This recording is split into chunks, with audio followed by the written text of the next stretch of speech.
good to see you again. It is the Naked and Afraid show, and by the one and only Oyin Consola Alabi, the emotions doctor.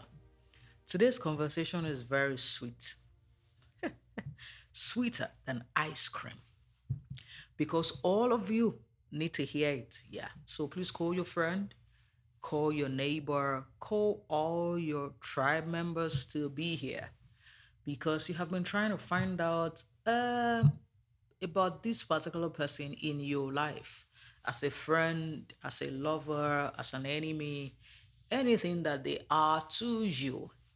So, you want to guess my topic? Let me help you. The topic is called How to Know If Someone Likes You.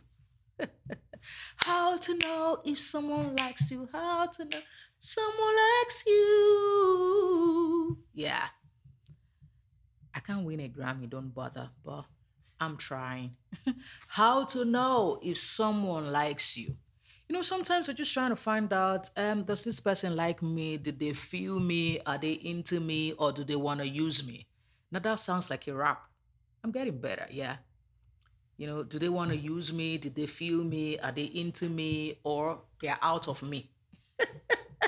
Do they just want to chop and clean mouth, like we say in Africa? Or they want to be there long term, or they're hobosexuals, like we say in the US. Hobosexuals are people who want to live with you without paying rent. So they move from one girl's house to another, just trying to live for free. They don't want to pay any rent, but they want to have a home. So, how to know if someone likes you? How to know if some do you want to hear it? You sure? There are five things here that I think that you should be able to pay attention to. How to know if someone likes you. Because there are too many people in the world, too many people around you. You just want to know who is with you, who is in you, who is in your corner, not just in your circle. Like when everything hits the fan, when everybody walks out, who is walking in? When the black and white areas of your life, seem to be visited by the gray area. Black and white area of your life is when everything is going on cool and calm and beautiful. You're giving testimonies, you pray, you receive all of those things. Life is balling, life is rolling, going for holidays, having all the things, enjoying your life really. And then the gray area of your life comes in when you hear something from the doctor or from a friend or from a family member. All those things that attract tears are the gray areas of your life. When those things happen to you, who is with you, who is by you, who is in your corner. And then this human being who has been hovering around you, trying to get your attention and trying to say, you know what, I'm the one for you, blah, blah, blah. You need to know if the person is really into you or they just want to use you. How to know? The first thing I usually say is, do they honor their word?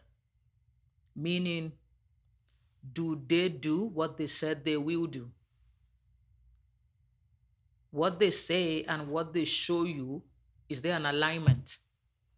Anybody can say anything. It's easy to say I love you, but love is a verb and love is an action word. So, yes, you have said, can I see? Can I see? So, do they show you love or do they tell you about love? If they're telling you about love, it's a podcast, though. When they show you the love, that's when they are in love. If they are telling you anything about love, that's auditory.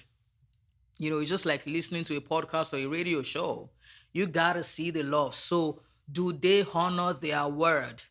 Is their word, their bond, what they say they want to do they do it?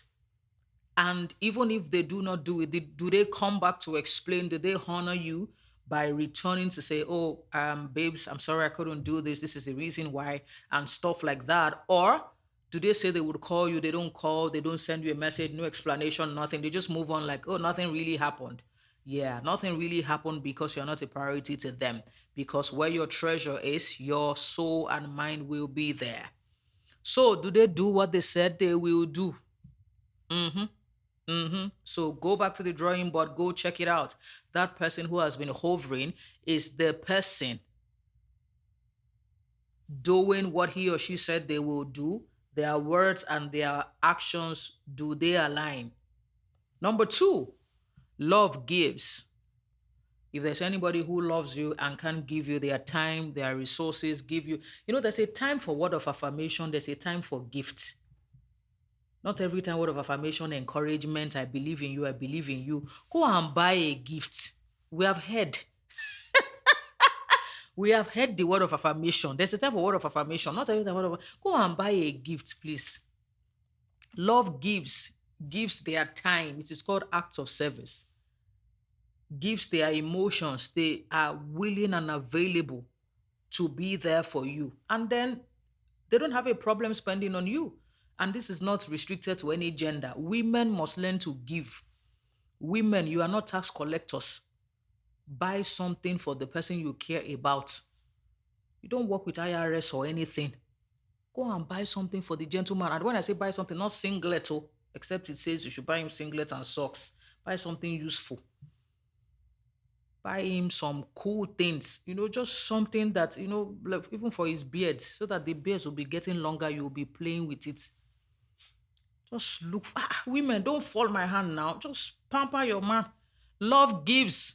Anybody who cannot give you anything, any stingy soul, avoid them, oh. Avoid them. Avoid them. We are 8 billion in this world. Human beings are many, and there are still good people there. If you encounter anybody who is stingy, you don't have to preach the gospel of giving. Let them be stingy for themselves and marry people like them. Love gives. The third is love serves. Love serves. It's very strange for me when I hear that people live together and only one person is cleaning the house. The other person that is living there, can I ask you a question, please? Are you in a hotel?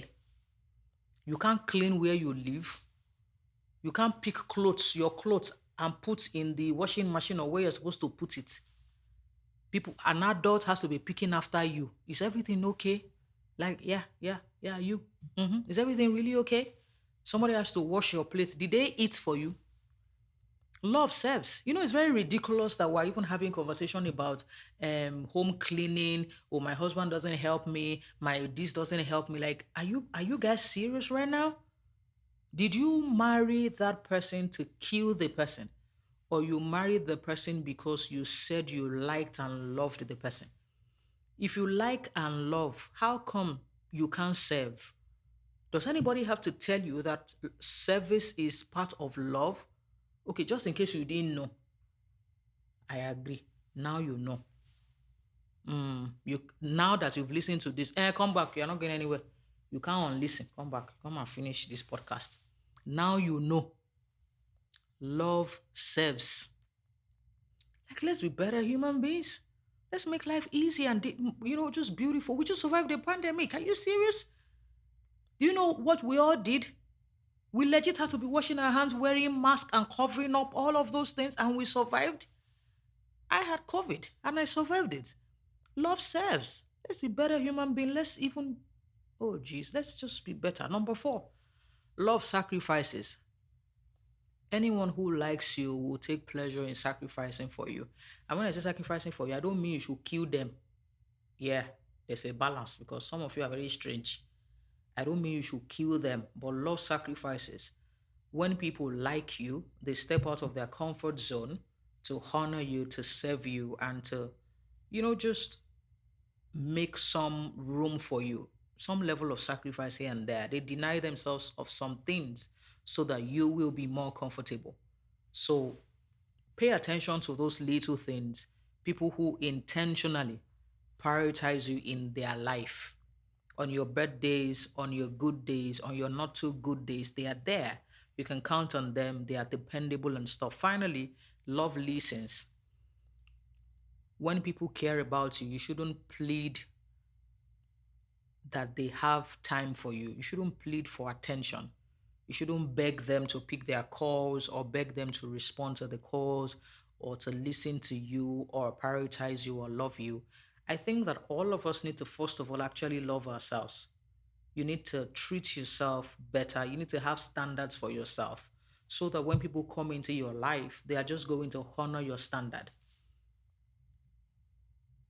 I have standards and I like and respect myself. So I don't take BS from anybody just because of whatever. Hell no. I'm going to set you straight and clear you straight up, give you what you need, an injection and stuff. I'm going to tell you, I don't know who you have been dealing with. Don't talk to me like this. Don't treat me like this. It ain't happening here. Because I don't treat myself like that. I don't treat other people like that. I honor people. I listen to them. I care about them. So once you like yourself, once you honor yourself, you should be able to set that as the standard for other people. And please prioritize yourself. There's this feeling where people make it feel like you have to settle, you don't have too many good people in the world. It's not true. It is not true. And then when they say, oh, your biological clock or whatever, it is better for you to marry at the set time than to rush into marriage and be messed up and rush out. I've been here for 20 years dealing with a whole lot of things as a professional, and I can categorically tell you, you don't want to be a living sacrifice to an unhealthy person. You don't want to go through a whole lot of toxic things before you get out of it. So, a broken relationship, a broken friendship is better than a broken marriage. And we're 8 billion people on earth. So, there's no scarcity. Out of the 8 billion people, be assured that at least a billion people are single. At least. We don't have 7 billion people who are married. The population of the world, more than half of us are actually less than 40. Do you understand? Now imagine the number of singles that are there. And for you to exist, other people exist just like you.